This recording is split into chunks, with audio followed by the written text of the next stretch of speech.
मित्रांनो, सुजाता's किचन या चॅनल मध्ये आपलं स्वागत आहे.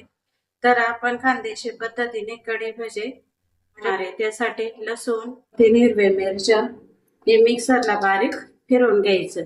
वड्यांची पेस्ट करून घेतलेली आहे. त्या पेस्ट मध्येच आपण 2 चम्मच डाळीचं पीठ टाकून घेऊ. पुन्हा मिक्सरला फिरवून घेऊ. आता कढीसाठी आपण हे ताक तयार करून घेतलेले आहे. त्याच्यामध्ये वड्यांची पेस्ट आणि डाळीचं पीठ हे सर्व त्याच्यात मिक्स करून घेऊ. आता आपण इकडे फोडणीची तयारी करून घेऊ. कढईमध्ये तूप टाकायचं, मोहरी, जिरे, हिरवी मिरची, लसूण पेस्ट, कढीपत्ता, कोथिंबीर, हळद,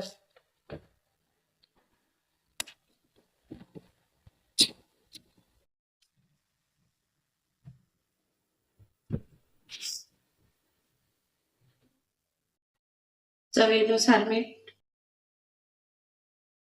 आणि थोडीशी साखर टाकून घेऊ. कढई उकळते तोपर्यंत आपल्या इकडे भज्यांची तयारी करून घेऊ. मीठ, थोडीशी हळद आणि थोडेसे लाल मिरची पावडर.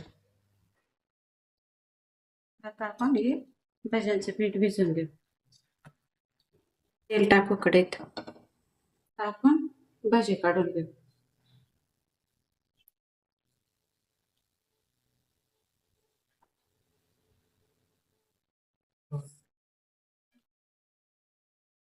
आता आपली कढी उकळून गेली. त्याच्या कढीमध्ये भज्या ऍड करून घेऊ.